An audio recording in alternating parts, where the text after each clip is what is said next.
been a consultant and director at LifeCare Center in LifeCare IVF. She has been practicing infertility and IVF as her area of interest. Welcome, ma'am. Thank you. Thank you. My pleasure.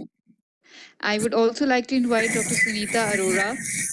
Dr. Sunita Arora has been, she is the clinical head at Fortis Bloom IVF Center, Greater Kailash. And she's a former faculty member at Government Medical College, Chandigarh.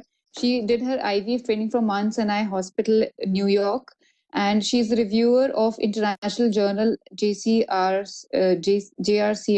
She's the secretary of Delhi Gynae Forum South currently. She's the secretary-elect of Delhi ISAR. And I had the privilege of working with ma'am. Over to you, Dr. Sunita. Sir, can we have the slides, please? A very good afternoon to all of you. So we start with the panel. I hope all the panelists have joined. Can we have their CV, Dr. Sunita, please, on the screen? Put them here. Delay. A very good afternoon to all of you. So we start with the panel discussion. Panel discussion to me means a discussion of a topic where there is no uniformity of treatment. Luteal phase and luteal phase support is one such topic. We come across discharge tickets of IUI and IVF patients flooded with progesterone and progesterone by all possible. What is best and evidence-based? From a galaxy of experts today. I have always believed good, better or best, never let it rest till your good is better and your better comes the best. So that is why this panel today. Today, understanding and experience from the expert panel would help all of us to offer the best to our patients. It's my privilege to invite my expert panelist, Dr. Poonam Goyal. She is a senior consultant of IVF and infertility at Max Super Speciality Hospital, Vaishali. She is the director and HOD at Panchshir Hospital, Delhi. She is the recipient of APJ Abdul. नहीं आपने screen change कर दी ma'am. She is ex-president IMA EDB. She is the recipient of Dr. APJ Abdul Kalam Excellence Award 2019. Wonder Award 2019, IMA National President's Appreciation Award 2019. She has authored books like Endometriosis, Confusion to Consensus, and How I Manage Fibroids. Welcome, Dr. Poonam Goyal. Thank you. Dr. Priya, she is a senior consultant and head at Maharaja Agrasen Hospital, Punjabi Bagh. She is the director of Seedlings Group of IVF Centers, Spectrum Imaging and Diagnostic Center. Her main areas of interest is laparoscopy and ultrasound. She is a FOXY certified ultrasound trainer. Welcome, Dr. Priya. Dr. Jyoti Bali, another young, vibrant, energetic, shining star in the field of infertility. She is the director, Baby Soup Center. She is the secretary, ISAR, and founder secretary of DGF Central. Welcome, Dr. Jyoti. Thank you. Sunita, can you invite the rest of the panelists, please? Yeah, sure, ma'am.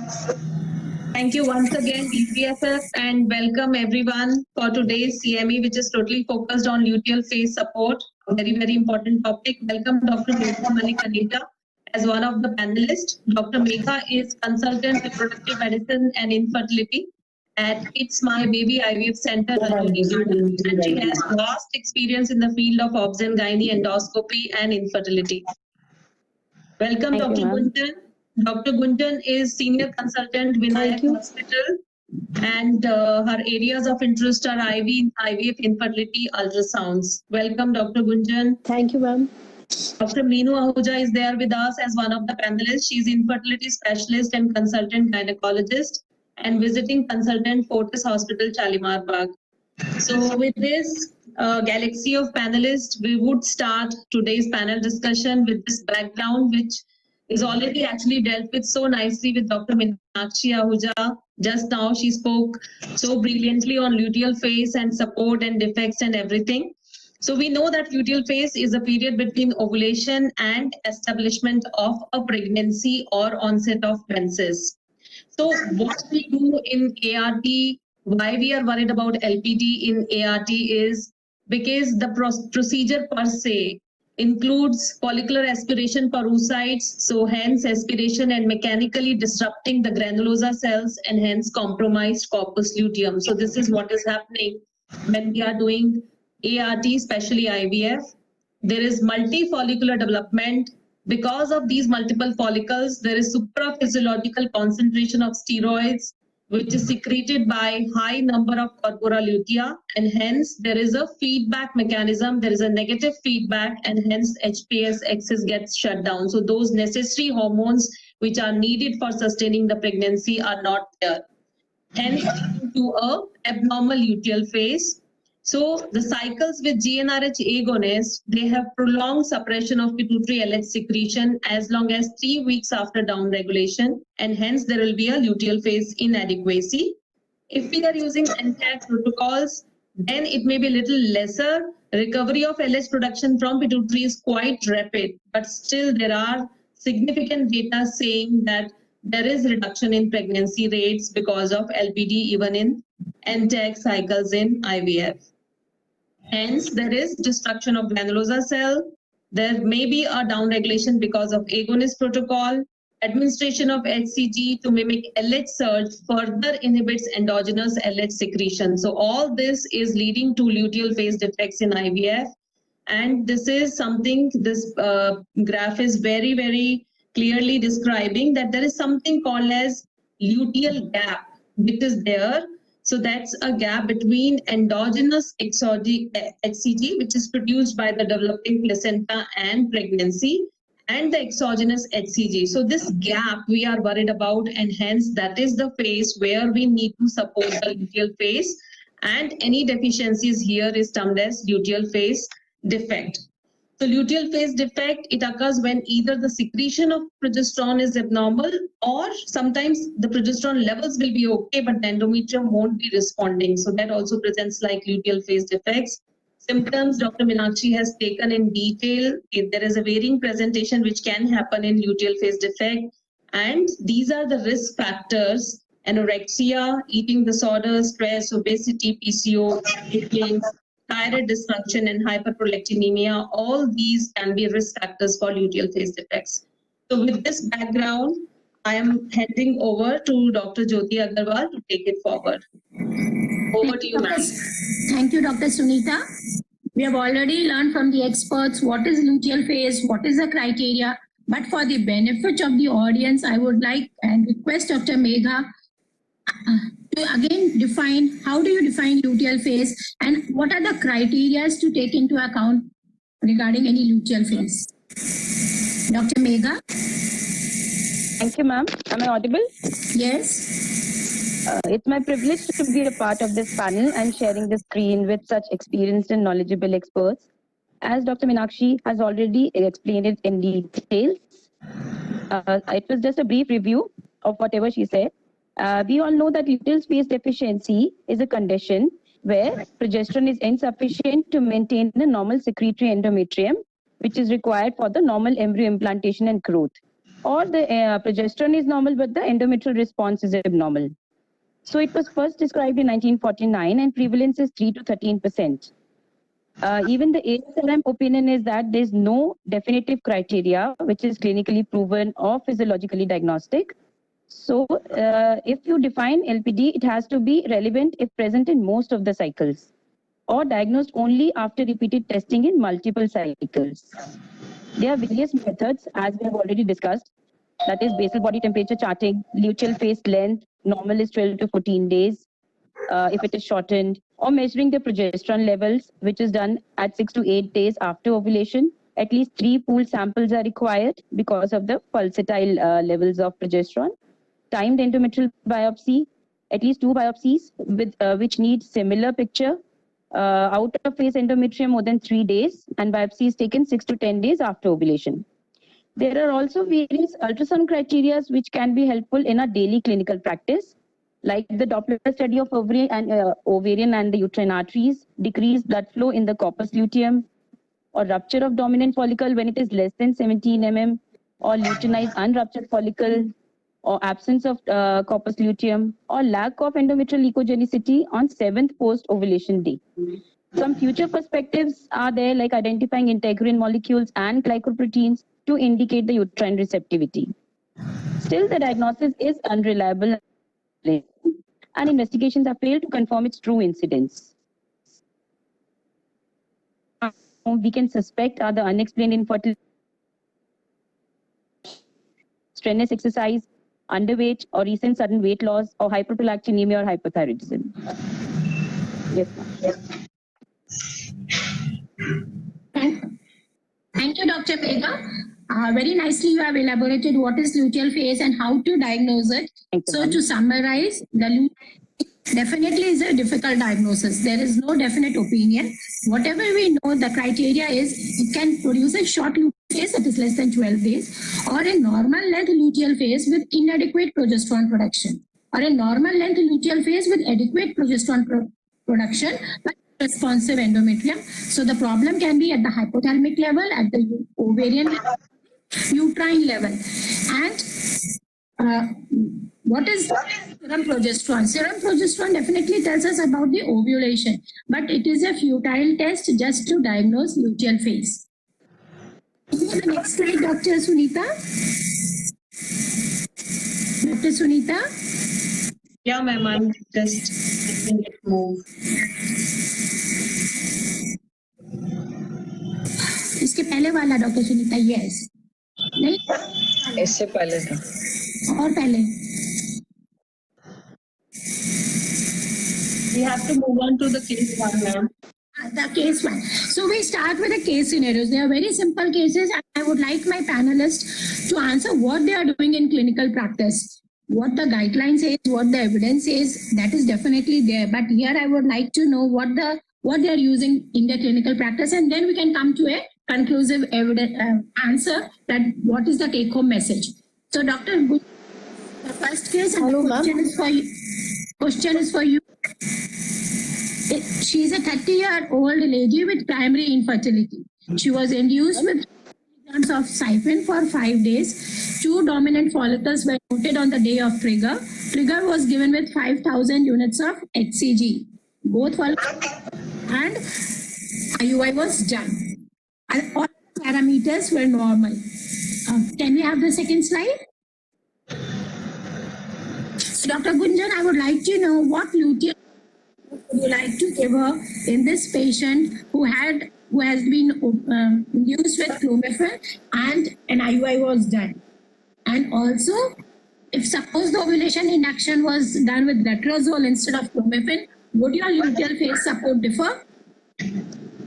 Ma'am, since she's 30 years old and she has a follicular rupture and she has no other high factor which leads to LPD like obesity, PCOS, endometriosis, I would not like to give her any luteal phase support because evidence says with clomiphene itself and when we are giving HCG, patient does not require luteal phase support. Absolutely. So patients on oral ovulation induction, they really don't need any luteal phase support. Suppose you have done it with letrozole, Dr. Gunjan? Ma'am, same goes with letrozole. Same goes. I will not give her support. Suppose now, Dr. Meenu, if I stimulate this patient with gonadotropins because there was no response with clomiphene and letrozole, so now I'm stimulating with gonadotropin, I see 2 dominant follicles and same HCG trigger was given and IUI done 36 hours. Be your luteal support when we induce a patient with gonadotropin. Here I would definitely like to give us some kind of a basic minimum luteal support, which there is evidence also says that you can in IUI cycles with gonadotropins. So maybe I will give a vaginal mechanized progesterone or maybe the progesterone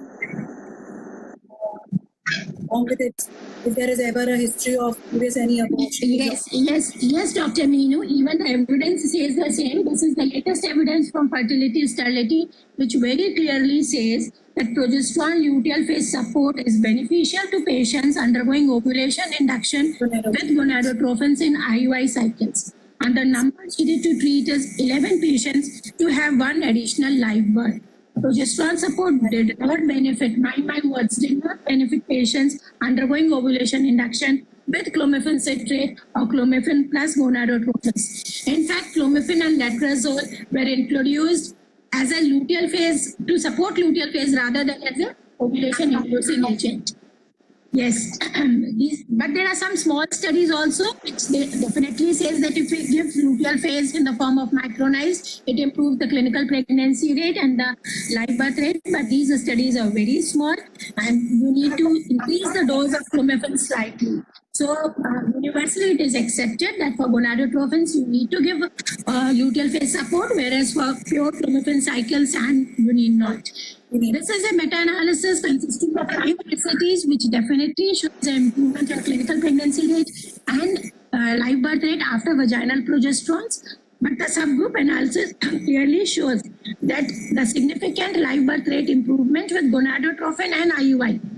No difference in the live birth rate after CC and IUI. So the take-home message is we need to give luteal phase support in IUI patients only if we have used them with gonadotrophins. Next slide, please. Dr. Meenu, when do you start luteal phase support and when to stop it? And what will your prescription be? The day that I do the IUI, I usually start on the same day. And my usual prescription is I keep it simple. I just probably add progesterone, micronized vaginal progesterone 200 milligram BD, or maybe dihydrogesterone 10 milligram BD, and maybe an ecospin if there was probably some history of blighted ovum before or some biochemical pregnancy, and folic acid. So besides folic acid, you will give her progesterone, you will give her aspirin, you will give her estrogen and sildenafil? I don't give on a routine basis. That's you not don't give, okay. And what's your opinion regarding an antibiotic after an IUI? Ma'am, I don't give. There is. Yeah, definitely. See, antibiotic, most of us are not using it, but there is one school of thought which do give antibiotic. This all depends upon your aseptic conditions. And so in clinical practice, the take-home message is the luteal phase support is given from the day of IUI, or maximum a day after IUI till cardiac activity is seen, that is 7 to 8 weeks, and longer in case the patient belongs to a category of recurrent pregnancy loss. I am not using any antibiotic, but most people who are using it, they give usually cephalosporins for 4 days. Aspirin, sildenafil, and estrogen, I am not using it for the IUI patients, only in selected cases. And I will come to it, Dr. Meenu, once we discuss the IVF cases. Thank you so much, Dr. Meenu.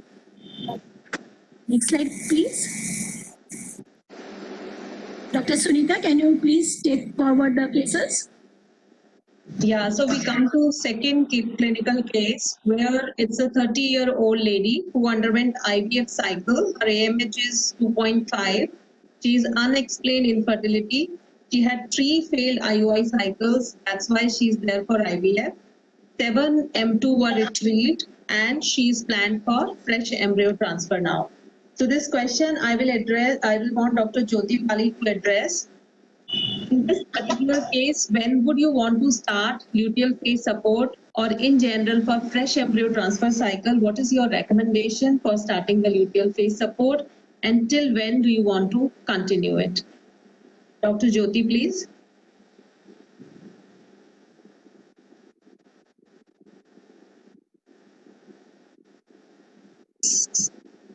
Is Dr. Jyoti logged in?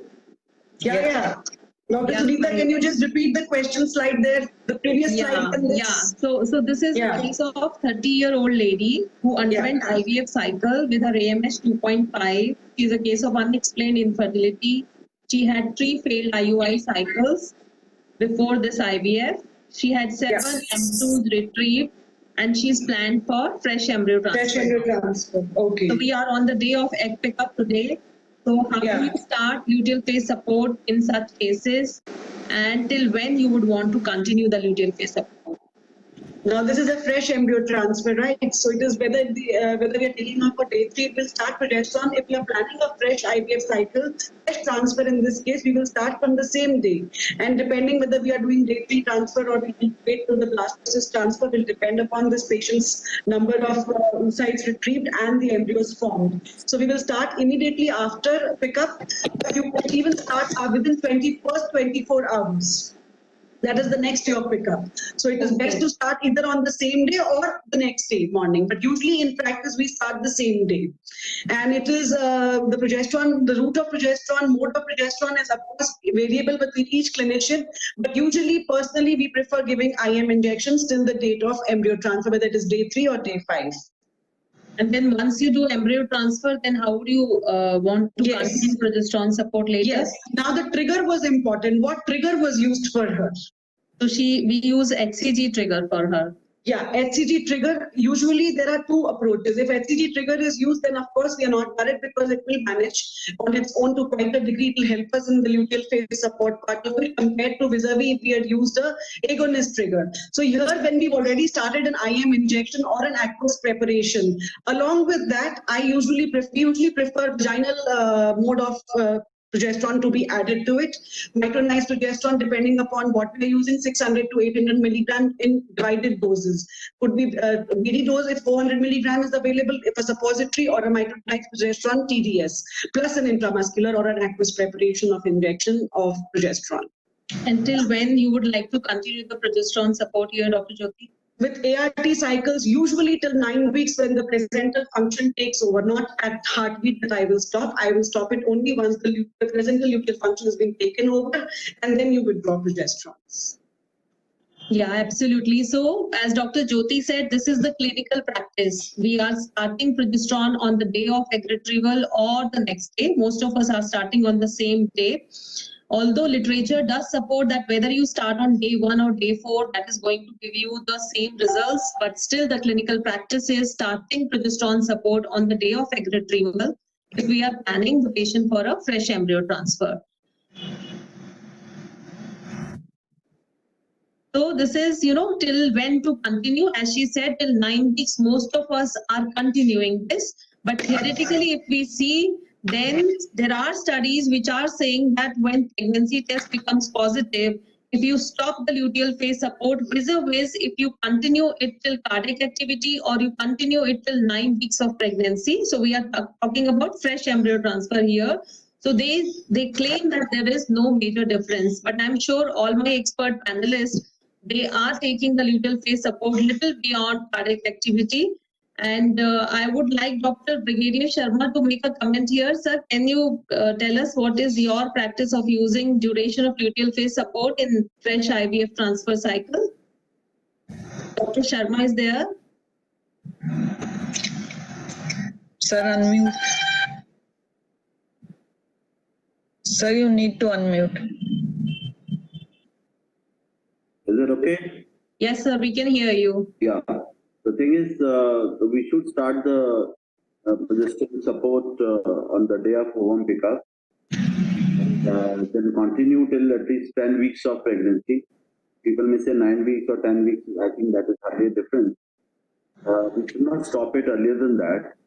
And then even when you are stopping it, don't stop. One go of the progesterone support. You separate off rather than suddenly you stop it. Yes. Because menstruation occurs whenever there is a sudden fall in estrogen and progesterone. So similarly, in the luteal phase, when you are giving the progesterone to these patients, if you stop all the progesterone together, there will be a sudden fall of progesterone level, though the is forming progesterone, but the overall there will be a fall in the progesterone level. The patient may get spotting or some bleeding after a few days. So to prevent that, taper off your stoppage of progesterone as well. Yes. Thank you, sir. Thank you so much. Dr. Jyoti, can you take up this question? So what are the various type of supports which you are using in your clinical practice? the various Yeah. drugs? We've all known about progesterone. There are various types of progesterone available: oral, vaginal, rectal, intramuscular, subcutaneous. HCG also sometimes is used intermittently, 1500 international units every Dr. third Jyoti, day. we would want to come to the details. I just want you to enlist first what all supports we are using. Progesterones, HCG, GnRH agonist. There's one paper on human reproduction 2006 which says 0.1 of tryptorelin on day 6 of oocyte recovery. That is used as a luteal phase support. Then GnRH agonist, I have mentioned. Then estrogen to begin in a fresh transfer cycle. Of course, it has a role that you begin because there's a sharp decline in the estrogen levels once you do the pickup because the granulosa cells have been shaven, taken off. So there E2 can be added as a luteal phase support, and E2 does the priming. And there is a sharp decline in E2 immediately post pickup. So this is where the luteal phase support is combined with all these elements. Thank you so much. So just to understand it very, very clearly, luteal phase support we divide in 3 main parts. So one is the drugs which can supplement the corpus luteum. Then there are drugs which support the corpus luteum. And the third category is the adjuvants. So those drugs which are supplementing corpus luteum involve progesterone and estrogen, which we commonly use. Then the drugs which support the function of corpus luteum, like HCG, as Dr. Jyoti said, GnRH agonist, which is so much talked about nowadays, and we will come to it later on. And luteinizing hormone, this is a theoretical thing because HCG, this LH will be supporting the corpus luteum. Then adjuvants, aspirin, heparin, prednisolone, and sildenafil. So we will be coming to them one by one. Let me go to Dr. Megha. Dr. Megha, we would like you to elaborate a little bit on role of progesterone and various preparations which are available, and which one do you prefer in your clinical practice in cases of fresh embryo transfer specifically? Sure, ma'am. See, progesterone has adequate evidence to be used in the luteal phase support. As we all know, it is an immunomodulator. When adequate progesterone is there, it causes activated lymphocytes in the placental and decidual cells, leading to increased progesterone-induced binding factor, which causes rise in endometrial receptivity and decrease uterine contractility. So in turn, it causes increase in pregnancy rate and decreased miscarriage rates. So I would surely prefer it. There are various forms available, natural and synthetic. Natural, we all know, micronized, oral, vaginal route, rectal, or intramuscular route. Synthetic is the oral dydrogesterone. So I would prefer, usually I use a vaginal plus the intramuscular combination in my clinical practice of fresh embryo transfer. Vaginal is used in the dose of around 800 milligram in divided doses. And the intramuscular one is, I prefer the aqueous one. So 25 to 50 milligram every 3rd to 4th day.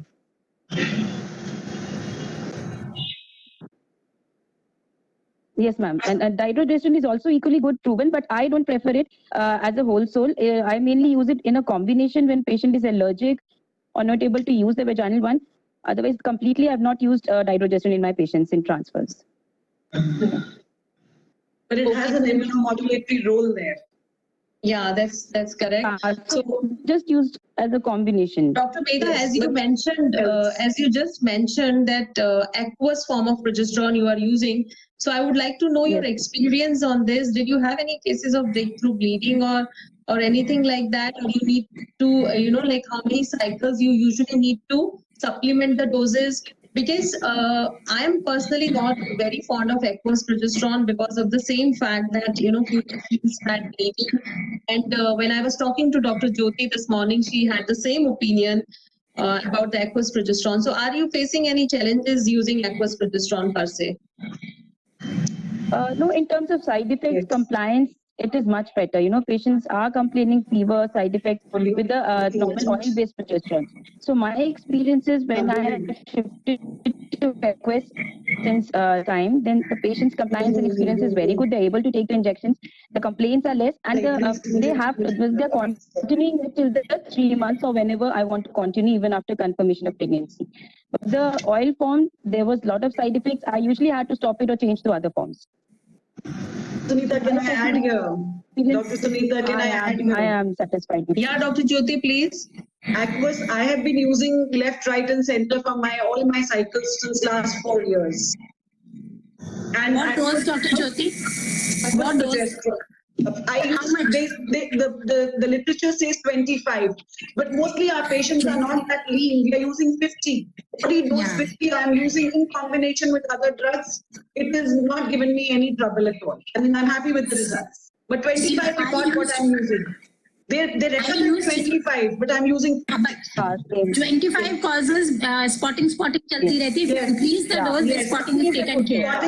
Spotting is not because of this progesterone. I think if you change this ecosprin into your protocol, I think that is where it will make a difference. It is ecosprin which is the root cause of this. I don't give aspirin to them. Yeah. So then 25 probably, is not what yeah. we use.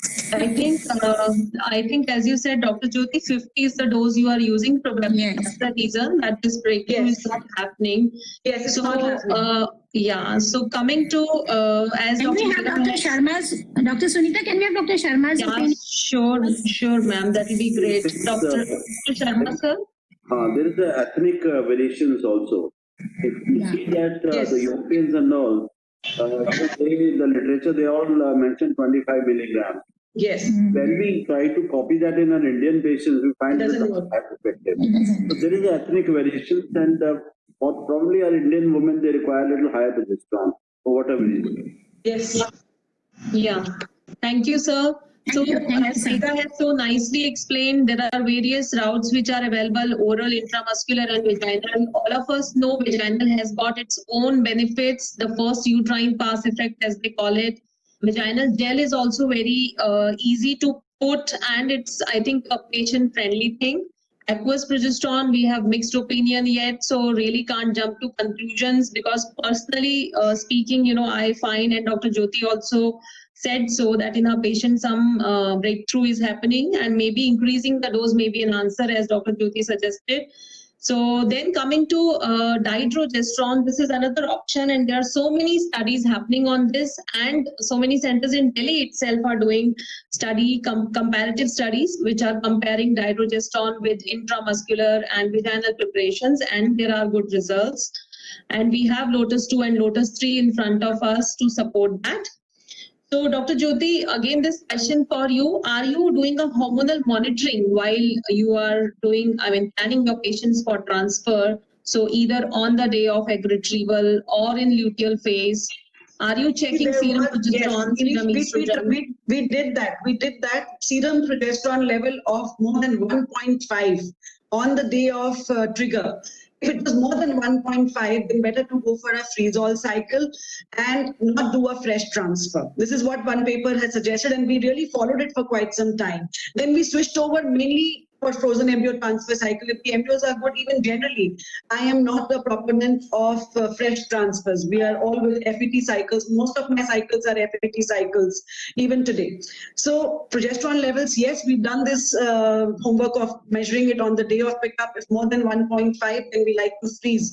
But usually right in the beginning, we counsel our patients that FET has a better chance. If the embryos are good quality, we would like to freeze. And avoiding OHSS in PCO patients, of course, there is no second thought, we will do it. But if the number of embryos are less and good quality, I generally prefer an FET cycle, not a fresh transfer. So progesterone then doesn't have a meaning in that cycle. But otherwise, then there are all HRT cycles that we do. Dr. Are Jyoti, you you said, monitoring? Yeah, Dr. Jyoti Agarwal was saying yeah, something. Dr. Jyoti, I just wanted to know your cutoff value of 1.5 on the day of trigger. People Yes. take it as 2.5. What do you have to say regarding this? On the freeze that cycle, no 2.5 or fresh 2.5? transfer. No, No you- fresh if the- transfer with that high progesterone. Definitely 2. If it is 2.5, definitely not. But what about between 1.5 and 2.5? Depending upon the case profile, 1.5. I will try and freeze the embryos if the embryos are good quality and go as a proponent of frozen embryo transfer cycle. So yeah, there are some studies where they have taken cutoff as 2 rather than 1.5, and I think this is what Dr. Jyoti Agarwal is trying to ask. So Gunjan, can you tell me, Dr. Jyoti, are you doing progesterone during luteal phase also when you have done the No, transfer? not during luteal phase, but supposingly I've done an HRT cycle, beta HCG is positive. While doing a second beta HCG after 48 hours, I repeat the serum progesterone. If less than 20 nanogram per ml, I try and supplement or increase the dosage of my luteal phase support protocol. Dr. Sunita, we did for few cases serum progesterone a week after the embryo transfer, and the results are just inconclusive. Even very progesterone levels, pregnancy test negative आ जाता है. अगर progesterone definitely कम आया है, then we may say कि yes, the chances are bleak for her to become pregnant. But very good progesterone as high as 200 and 300 shows that. So I have now stopped doing serum progesterone at all during the luteal phase. Yeah, that's absolutely correct. I think take-home message is most of the studies are also supporting that whether you monitor or you don't monitor, it is not going to make a difference. And there are cases where it is too high, giving bad result as well. I would like Dr. Priya Dhaya to give her opinion on this monitoring of progesterone. Dr. Priya, are you logged in? Dr. Priya?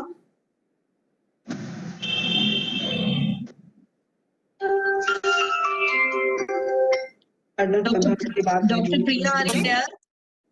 Yeah, hello, can you hear me? Yes, we can hear you. So Priya, I want to have your opinion on doing serum progesterone levels either on the day of egg pickup or on the day of embryo transfer or mid-luteal phase. How do you do this?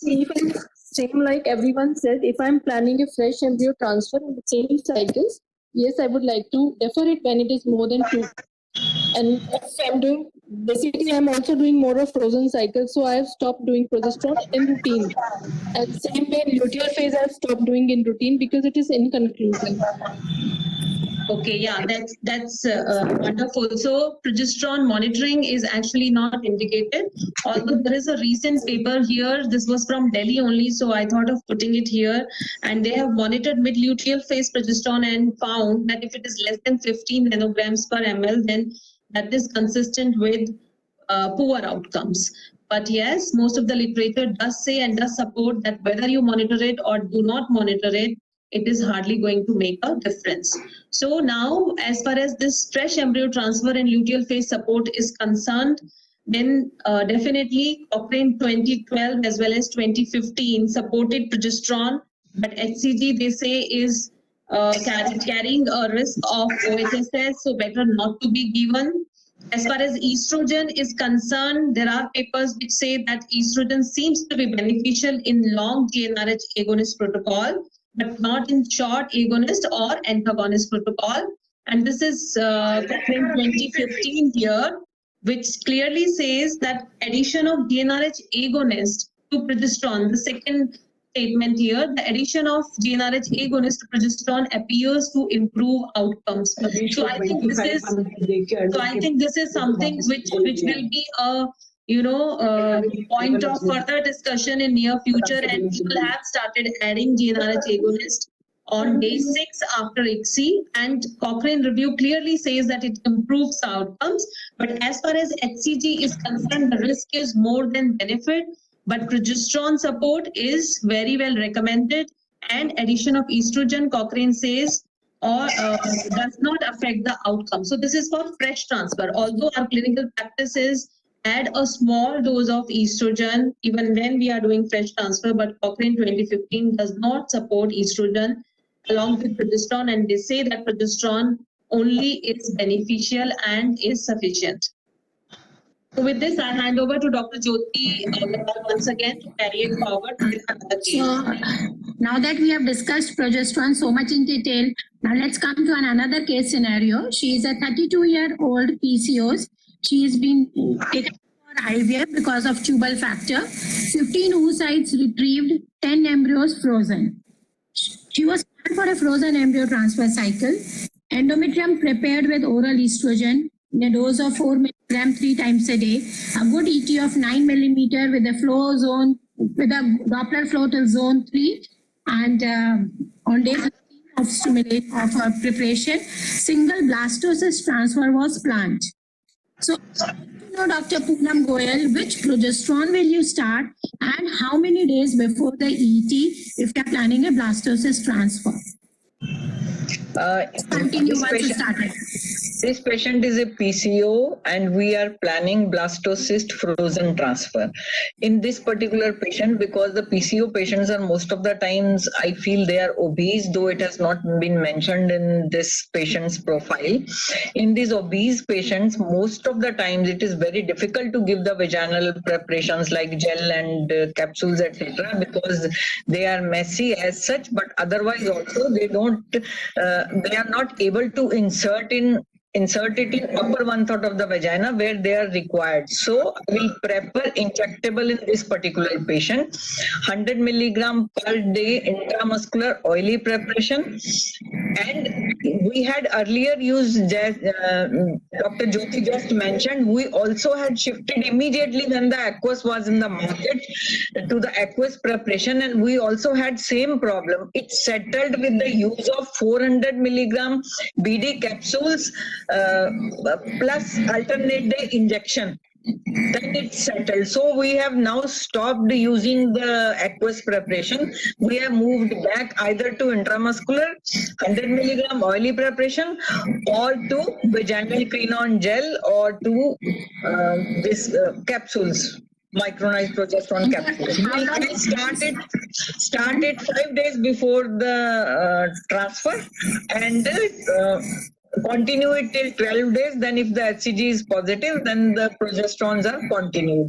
Then once the cardiac activity is there, we can shift the patient from intramuscular injections to vaginal preparations, maybe gel or maybe capsules, 800 milligram per day, 400 BD.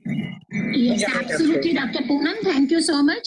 And this slide itself is a self-explanatory slide, and the rule of thumb is number of the days of progesterone depends upon the age of the embryo, whether day 3 or day 5. So you add day 5 and then do a transfer. So, and you will continue for how long, Dr. Poonam?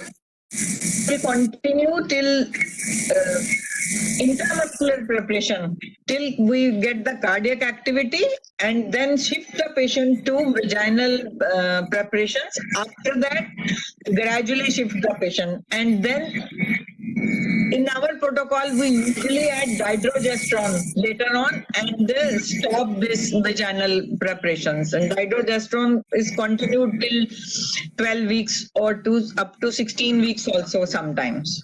So what I understand from you, Dr. Poonam, that to begin with, you start with injection gestone, the oily preparation. Yes. Once you're pregnant, you switch over to vaginal progesterone. Is it so? And once the luteoplacental shift is achieved, that is around 10 to 11 weeks or maybe 12 weeks, you stop even the vaginal tablets and you continue Dupestone. Yes. This is what. And estrogen, in this particular patient, we have prepared the endometrium with the estrogen only. So in this patient, we continue the same amount of estrogen till we get the cardiac activity. After that, in 2 weeks or so, the estrogens are gradually tapered, and by 8 weeks, in almost all the estrogens are stopped. I would say that this is a frozen transfer, so there is no corpus luteum where the HCG will act. But HCG as a molecule is very important because it modulates various metabolic pathways in the decidual endometrium, and HCG decreases the immune resistance and increases the embryo acceptance in the endometrium. So we like to give HCG frozen transfers also. how much and how frequently? After every 2 days, because the half-life of HCG is 24 hours.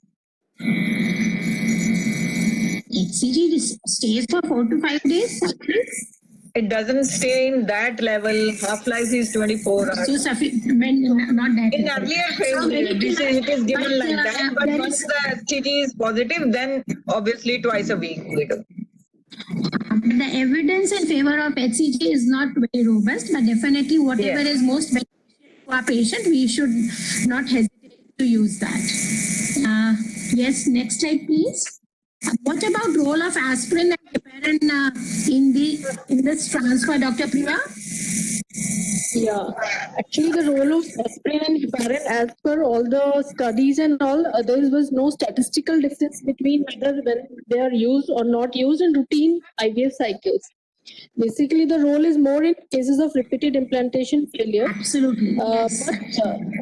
But as such, I must, admit that we are using aspirin in every cycle, and heparin we are using in selective cases. Aspirin, because of the cycle, it enables cyclooxygenase, so it just improves the blood supply of uterus.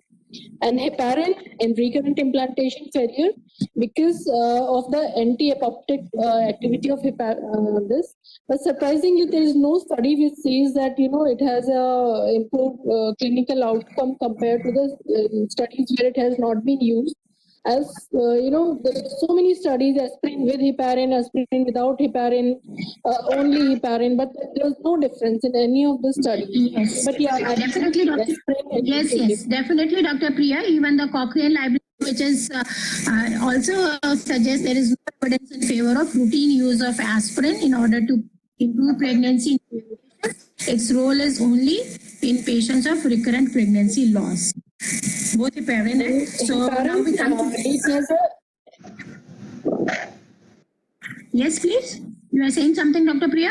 Yeah, heparin has a role anti-thrombotic role plus gonadotropin therapy in IVF cycles. That is one positive effect of heparin when we are using an IVF cycle. Because of the continuous gonadotropin Yes, if it is exposure, the patient has a slightly. Yeah. Yeah, if it is a proven thrombotic case, then definitely. But Cochrane library again does not support the use of heparin routinely. So the consensus is we should use it in RPL cases.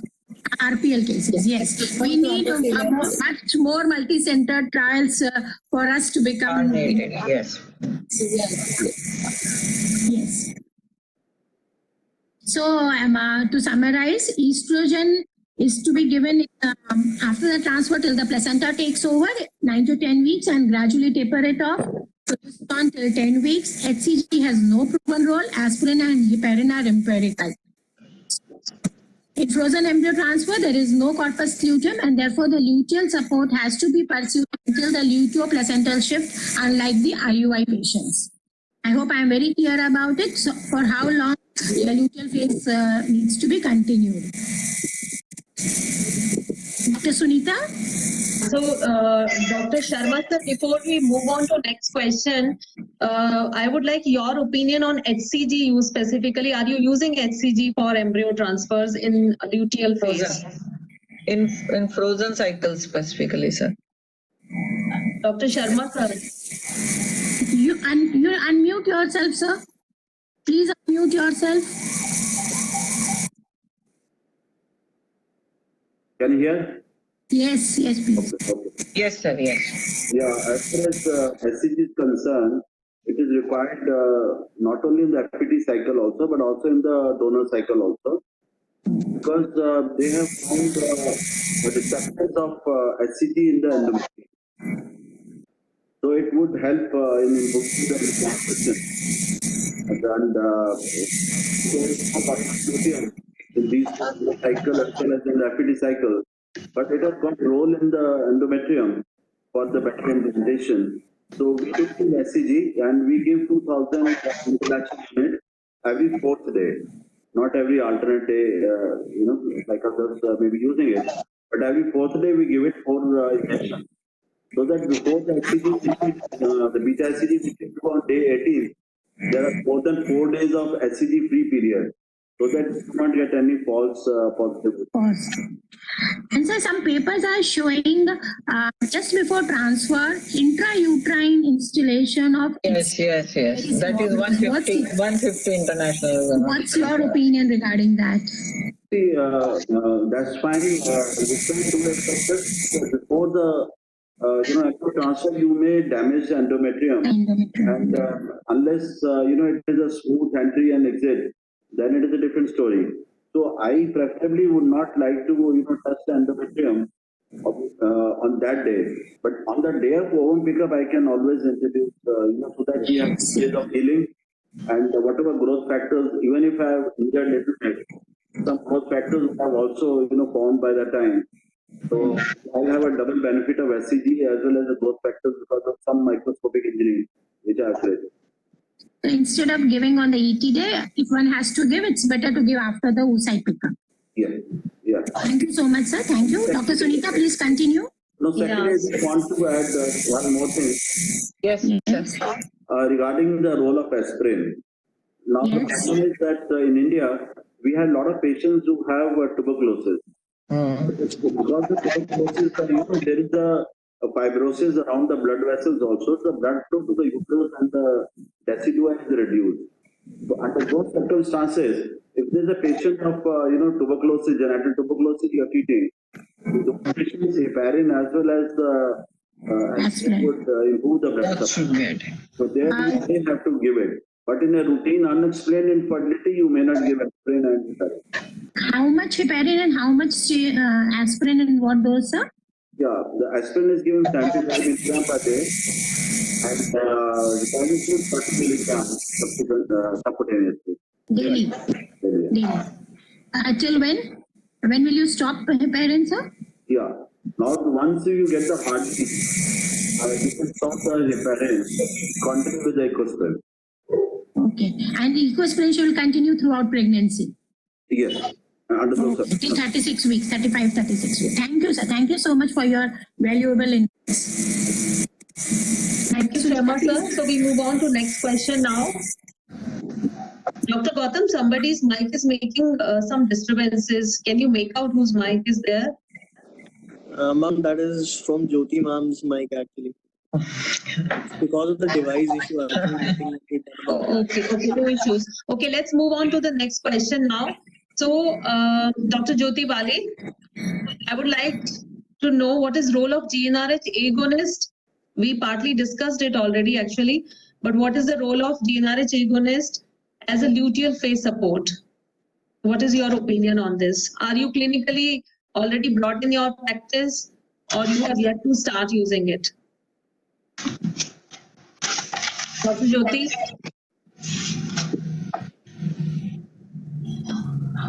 I think she has gone. Dr. Poonam, can you take up this question, please? We are not using it, and we don't have any experience actually. What Dr. Jyoti said, I have read it in papers, but we are not using, so I don't have any experience of using agonist. And any of our panelists would want to give an opinion on GnRH agonist? Anybody is using? Okay, let's move on to sildenafil and steroids. We will come to what evidence says about GnRH agonist in a while. Dr. Priya, can you comment on sildenafil and steroids? Yeah, so sildenafil I am definitely using, but not again in this all the cycles. It is basically when the endometrium was thin or when we have worked on the endometrium a lot to improve it. So in cases of thin endometrium and recurrent implantation failure, I definitely use sildenafil and it is very effective also. Steroids again, steroid I prefer to give post-ovum pickup for the anti-inflammatory effects and all, but if for embryo transfer I'm not giving steroids for fresh transfer because we are using it post-ovum pickup. They are continued in the embryo transfer after embryo transfer also. Priya, I missed your answer for sildenafil.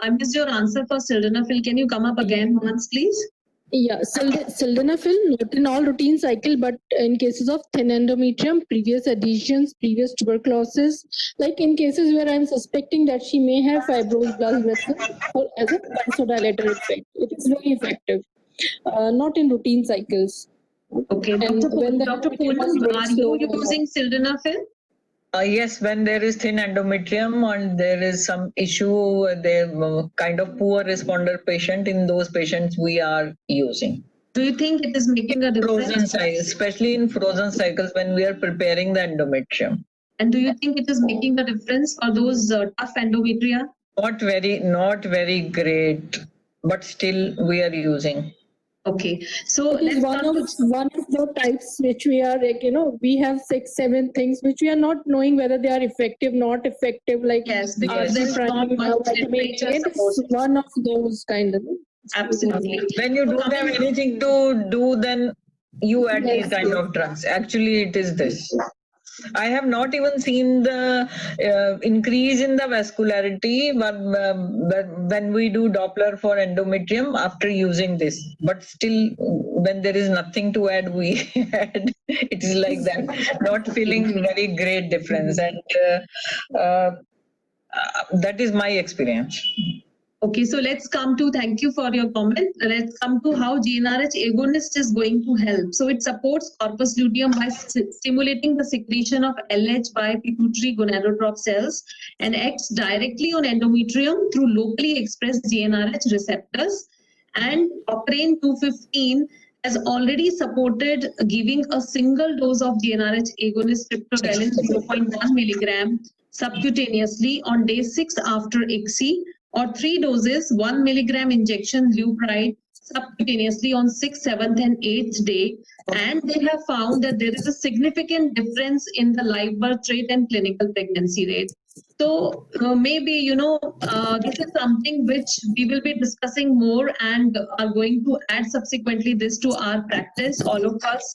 I think so, I believe so. There are going to be more studies on GnRH agonist in luteal phase. Now coming to steroids, as Dr. Priya mentioned and Dr. Poonam just now mentioned, so it basically causes immunosuppression. So theoretically decrease in uterine NK cell cytokines for a better implantation rates.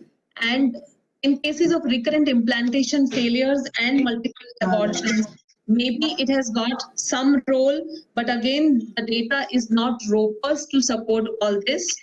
Coming to sildenafil, it's a phosphodiesterase inhibitor, causes vasodilation and increase uterine blood flow and hence an increase in the endometrial thickness. And this is the dose most people are using for increasing endometrial thickness per se. And there are studies which say that administration of vaginal sildenafil and oral estrogen, they have modest beneficial impact on uterine receptivity as well. So this particular thing, sildenafil, if you ask me in my clinical practice, I feel that those patients who are giving us a tough time with their endometrium, they do show a better response, and I find it a good drug somehow. So that's why I want Dr. Sharma to intervene here and give his opinion on this particular drug. What dose you are using, Dr. Sunita? What dose? I am using 25 milligram vaginal twice daily or 50 milligram at night, single dose. And in my IUI cycles also sometimes because I'm not very pro estrogen in IUI cycles, so I'm using this drug quite a bit, and I do feel that, the vascularity and endometrial thickness gets affected. I don't know, because I haven't done any study on this, whether it is a significant difference or not. But this is my judgment about the drug. Dr. Sharma, sir? Yeah. Now the thing is, firstly, we should know how sildenafil works. Basically, it causes vasodilation, isn't it? The patient of tuberculosis, where there is a fibrosis around the blood vessels, so vasodilation will not take place. So as Dr. Poonam well said that, she doesn't see the response as good. So maybe those patients are having genital tuberculosis. So that is why, she did not see the better response of the sildenafil. While if the patient is of unexplained infertility, and where you find that the endometrium is not growing and it is unexplained poor endometrium, under those circumstances, if you give sildenafil, so there is a two subgroup of patients. So you should know which patient you are giving it. Patient of genital tuberculosis, you may not get good result, but a patient of unexplained infertility with poor endometrium, you will get a good result. Very good point. The thing is, how long you have to give it. If you stop it sometime, yes, it should be stopped before the embryo transfer. You don't give it after the embryo transfer. Because once you have achieved the vascularity, your blood flow is improved, your endometrium is improved, you don't continue during the, after the embryo transfer. Yeah, absolutely right, sir. I do support this because those endometrium which are very difficult, broken lines, and they're looking diseased endometrium, they do not respond to anything actually. But those linings which are otherwise healthy looking, they do respond beautifully to sildenafil sometimes. So we can use, but although, coming back to literature, there is not much supporting literature for the drug. Now, this question is for Dr. Gunjan. Dr. Gunjan, are you there? The same PCO patient which we were discussing now requesting, so earlier we had frozen the embryos, but now that patient is requesting us for a fresh transfer, and we have given her a GnRH agonist trigger because her E2 was high, it was 4,000. She had 18 good follicles, so this agonist trigger was given to her. You counseled your best. You told her that it's better to go for frozen embryo transfer, but you are not able to convince her, and she is going to fly next day or maybe 2 days later. So what is your counseling? So my question to you is, Gunjan, what bothers us when we have given a GnRH agonist trigger, or what is the pathophysiology of luteal phase support or luteal phase defect, in other words, after GnRH agonist trigger? Gunjan, are you there? Dr. Gunjan? Yes, ma'am. Dr. Gunjan, this question is... Ha, ma'am, can you hear me? Yes, Yes, I can yes, hear yes. you. I can hear you. Yes, ma'am. When we are given a GnRH agonist trigger, we are bothered about the luteal phase defect syndrome, because after the giving GnRH agonist, there is high chances that pregnancy will not occur. There will be poor implantation. The reason is that when we give GnRH agonist, initially there is a rise in LH, but it is for very short duration, which is good for oocyte maturation, but not good for the implantation because it does not support the corpus luteum. Secondly, after giving a GnRH agonist, there is a decrease in VGF factor and fibroblast growth factors, which are required for endometrium vascularization. Second, after sometime after giving GnRH agonist, it acts on the pituitary and decreases the LH. So there is a further which further doesn't support the corpus luteum. Thirdly, we are giving GnRH and she's a case of PCOS. So she will have physiologically more E2, which will not allow, which will further decrease the level of LH. So there will be high chances of LPD and poor implantation in these patients. Yeah, that's correct. So it's very important to know why we are troubled by this trigger. Although it's a beautiful trigger, if you are using it, the risk of OHSS is almost negligible. And there is an inherent FSH rise when we give this trigger. So the quality of egg comes out to be good. There is decreased expression of VEGF, which is protective for having OHSS. There is rapid reversible luteolysis, so hence decrease OHSS, but it's a double-edged sword if we have to go for fresh embryo transfer, since there is a severe luteal phase defect due to short LH and FSHP. So that's why we are troubled, because we need LH. LH performs a significant role not only in maintaining the corpus luteum, but also increasing the expression of growth factors and cytokines, which are implicated in initial implantation. So that's why when we have given a GnRH agonist trigger and patient wants a fresh transfer, we think a little bit, what should we do? Now we are not able to counsel the patient. So Dr. Jyoti Bali, I think she is logged in again. Dr. Jyoti, are you there? Yeah. So if this patient wants a fresh embryo transfer, then what would be our luteal phase support for this particular case? First of all, from where Dr. Gunjan left, I would say that I would counsel this patient for a blastocyst transfer also, because she has so many oocytes. So better to freeze the rest and go for a single blastocyst transfer rather than multiple transfers in this patient. And then the protocol for giving GnRH agonist trigger, she will of course need a higher luteal phase support for all the reasons that Dr. Gunjan has already elaborated. So I would certainly go for an IM progesterone and 0.3, 0.4 milligram of E2 gel maybe added to that, and immunomodulator added to that progesterone, and whatever was the clinical profile of the endometrium lining, of course one would have studied and everything would have been documented. But a single embryo transfer, preferably a single blast, and counseling enough as to why we are doing it and how we are doing it. She needs to be understanding that the rest will be frozen. In case she fails, she'll have to fly back later on. And if she conceives well, lucky us and lucky her. But this trigger would add more of injectable progesterone for sure, and adding with transdermal E2 or something like that with her, and an immunomodulator.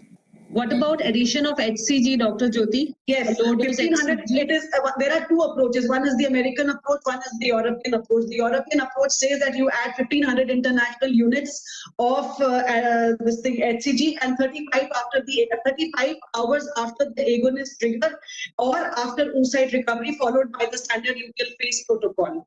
And HCG protocols, we've discussed that you can repeat thrice weekly and to begin after 35 hours of the agonist trigger. Yeah, very right. So even if we have given GnRH agonist trigger to our patient, there are way outs which we need to know. But definitely what we need to understand is these patients will need an intensive luteal phase support because we are not freezing their embryos and we need to go ahead. So there are two protocols which we can use in such cases. So one is American protocol where they use intensive luteal phase support. And this concept was introduced by Babyoff et al. In 2006 and was further endorsed in 2008 in another study where they use a good dose of progesterone. So 50 milligram per day, this is what they have recommended along with the estradiol patch. So this is the dose which this study used. And they aimed at 0.3 milligram for estrogen, not 0.1. So this is 3 patches alternate day. This is what they used, aiming at 200 picograms per ml of estradiol levels and 20 nanograms per ml of progesterone levels. Progesterone levels, correct. So some other studies, they say that you can use a dual trigger. So Dr. Jyoti, what is your opinion about dual trigger in such cases? Dual trigger, I said that it's either you use it at the same time or then safety is that you use HCG after 35 hours if the follicle numbers were so high, 15 or 18 follicles. I think I would use it after 35 hours of the first HCG given. So this is what most of the studies they endorse is your E2 level. So they have divided their patients in 2 parts, whether E2 level is less than 4,000 or more than 4,000. So they say that when the E2 levels are less than 4,000, you can think of using a dual trigger also because this HCG would be helping your patient as a luteal phase support. So GnRH agonist trigger with HCG, 1,000 units. And they said that there are comparable pregnancy rates. So what do we dread about when we are adding HCG is obviously at OHSS. So in those cases, they found that yes, there is a slight risk of delayed hyperstimulation, which may happen. So we just talked about the American protocol. And as Dr. Jyoti mentioned, HCG, adding HCG 35 hours later, this is called as European protocol, where 1,500 units of HCG can be added between 12 to 35 hours after GnRH agonist trigger, day 1 and day 4, and 1,500 unit, adding 1,500 unit, this is another regime. Now, theoretically, as we all know, we need to support corpus luteum. So there are some studies where they have used even LH, the recombinant LH, which is available by only one company in the market, named Luveris. So they have set 6 doses every 2 days of 300 units each. This can be another kind of luteal phase support when we are giving GnRH agonist trigger. And this is something which is a newer method which is explained in literature where they have used a low dose HCG. So once you have given a GnRH agonist trigger, you are going for an embryo transfer in this case, then recombinant HCG 125 units daily for 14 days. This is something which is labeled as a newer method, a low dose microdose HCG which can be used, and 41% pregnancy rates were found versus 38%, which I think is not very highly significant. But again, low dose HCG is also being studied at large scales after this GnRH agonist trigger. So thank you so much, Dr. Jyoti, for briefing about agonist trigger so well. So this would be the last question for I'll be addressing to Dr. Meenu. Dr. Meenu, if our patient conceives, and that's a very important point. Once again, I would like to reinforce with Dr. Jyoti Bali just mentioned that you can go for a single blastocyst transfer in such cases to decrease the risk of hyperstimulation further. So Dr. Meenu, this question is for you. Patient conceives with twins. Both cardiac activity are doing good.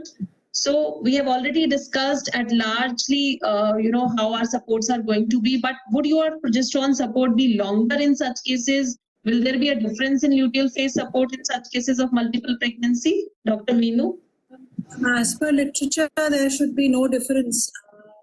They don't support any longer luteal phase support for twins. But practically speaking, I would be so skeptical actually not giving for longer. So definitely I would like to continue an IM progesterone for as long as maybe 14 to 16 weeks and gradually taper off my progesterones and also be giving her some micronized progesterone vaginally, and I will only very gradually taper off. So But theoretically, and the literature says that it's just there's no difference statistically, and it should not be any different from how a single one is. Okay, Dr. Poonam, I would like you also to comment on this. What is your clinical practice? Although literature does not support but what are you doing in your clinical practice regarding luteal phase support? Yeah, we are using dydrogesterone in these particular patients, and also intramuscular 500 milligram weekly injections. Both we are using.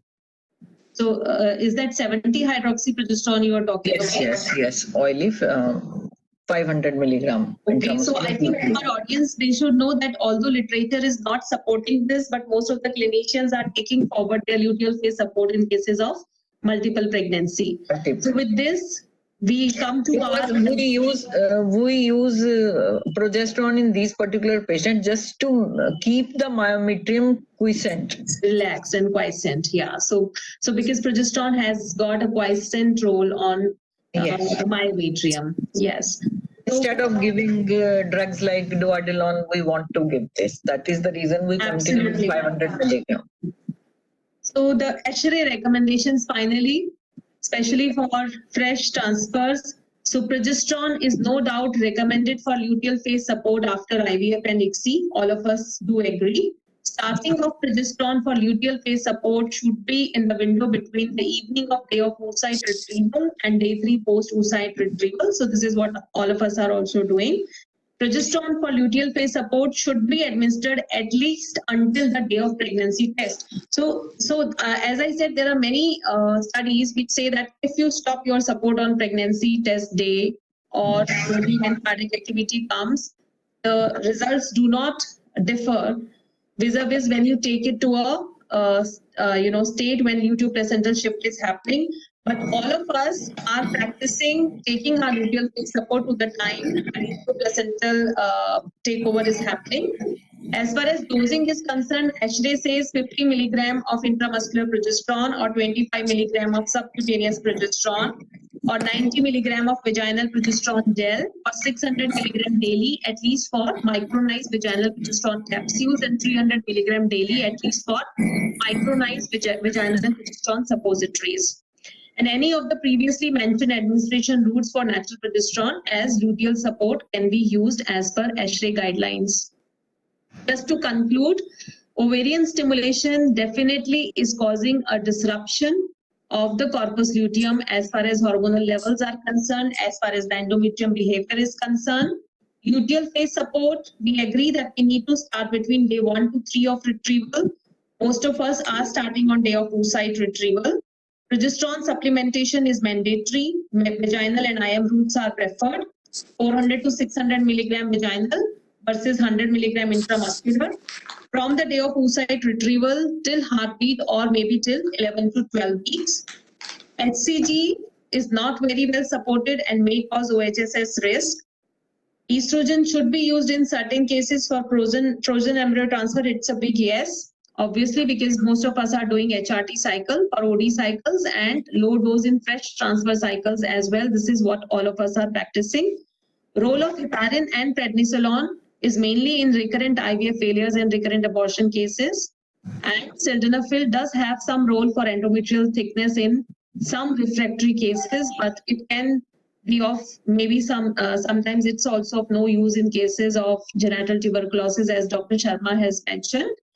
And definitely the future again lies in exploring more and more on low dose of HCG, which we just talked about. DNRH agonist single shot on day 6 after ICSI. Pain-free aqueous progesterone needs to be explored more. Dydrogesterone definitely is going to probably replace after many more studies. They need to come before we conclude this. And intensive support is needed after agonist trigger and fresh embryo transfer cycles. So before I say thank you, I would like Dr. Sharma, I will request Dr. Sharma to say a few winding comments on this, and Dr. Jyoti Agarwal also to say a few things. You have summarized very beautifully, Dr. Sunita. So it has been a wonderful input from all experts. Thank you so much for being there, all of you. Dr. Jyoti ma'am, I think Dr. Sharma is not connected, so please conclude. Thank you. A very big thank you to my senior expert, Dr. Sharma, and 3 cheers for my panelists.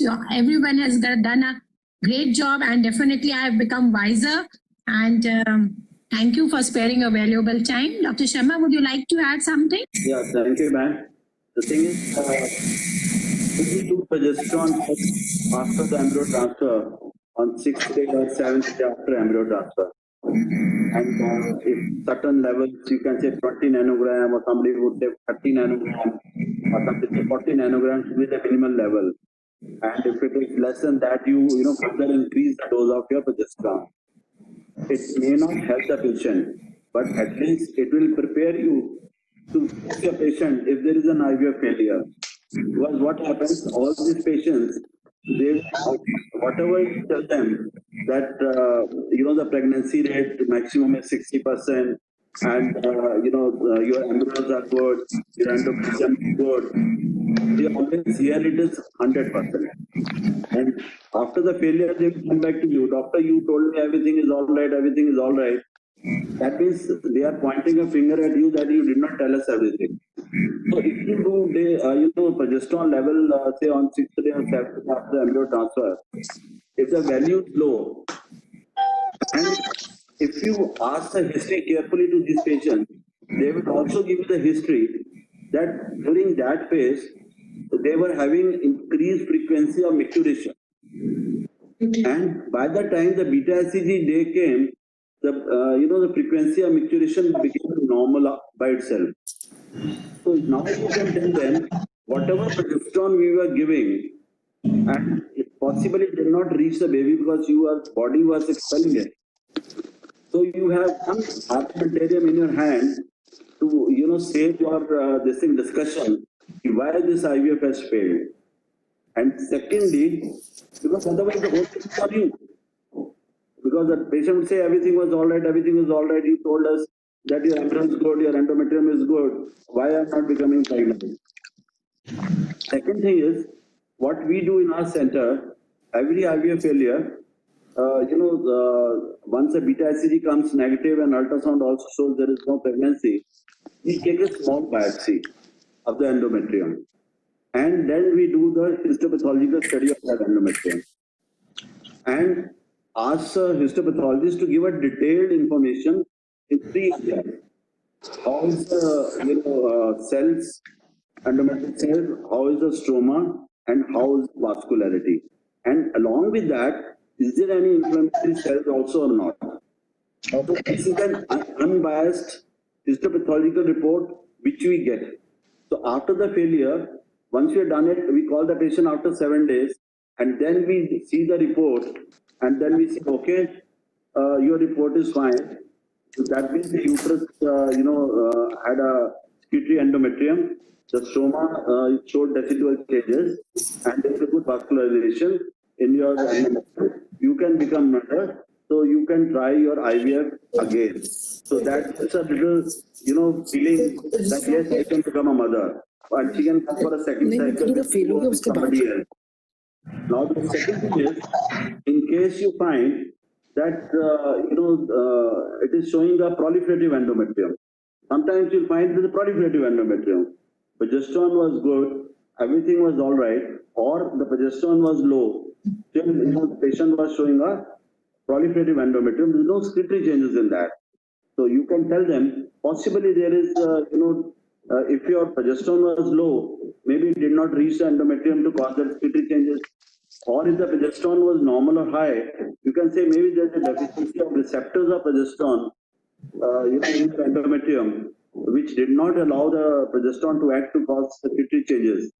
So if the patient feels that you are doing something more to find out what is the cause of failure, and once they know that you have found another reason for a failure, then the second thing is, can this be corrected?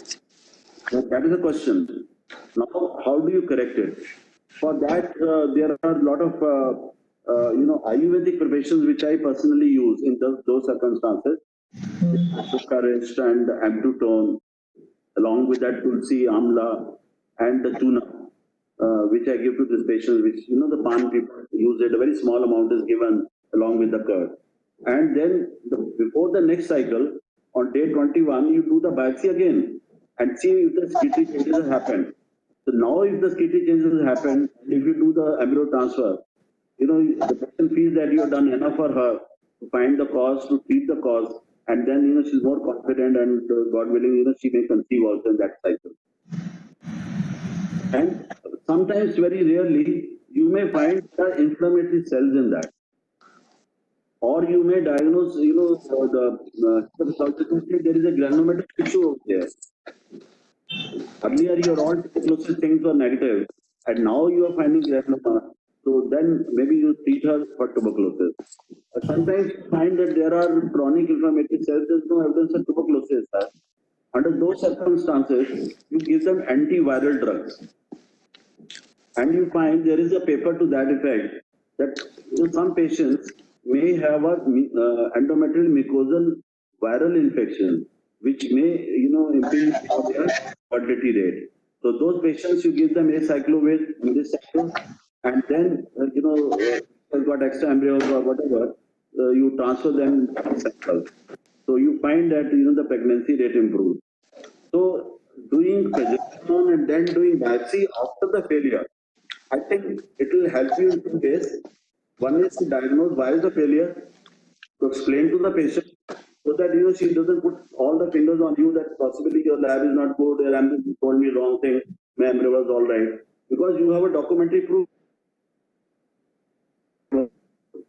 And then you're making efforts to improve it, and once you improve it, so it will help you in your practice.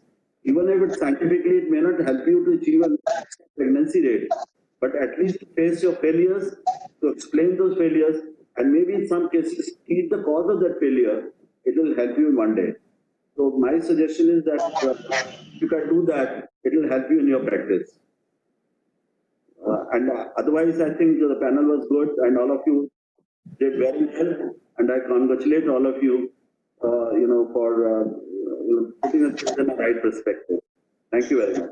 Thank you, sir. Thank you so much. Great sir. input. That's a wonderful input, sir, from your side, especially for cases of implantation failure when they come to us for counseling. So it can be a great help. And sometimes they come back to us also. So for that also, it's really beneficial. We can tell them that these are the things, and your doctor will help you with IVF in this. It's very difficult to face the failures. Over to Dr. Meenakshi Ahuja again. Thank you so much, everyone. Dr. Sunita. Thank you. Thank you. Thank you, sir. Thank you, dear all panelists. Ma'am. Wonderful input. Thank you. Sir, thank you, Dr. Sharma, sir. Thank you. Thank you, sir. Thank you, everyone. Thank you to all my panelists, Dr. Sharma and my co-moderator, Dr. Sunita Arora. She has really worked very hard for this panel. Congratulations to all of you. Thank you to all of you. Very well done, Dr. Sunita Arora. Thank you, Jyoti and Dr. Thank you. Thank you. ma'am. Thank you. Thank you, sir. Thank you. Thank you, sir. Thank you, everyone. Thank you, Dr. Meenakshi ma'am, for taking the time out of your busy schedule and taking that wonderful lecture, and all the panelists and the moderators, Dr. Sharma sir, and all the last but not the least, our audience who joined in. So I hope you all have a very happy week ahead. Thank you so much for joining. Thank you so much. Thank you, Meenakshi ma'am and Dr. Jyoti and Dr. Sunita. Thank you. Thank you, Abid, for letting us have an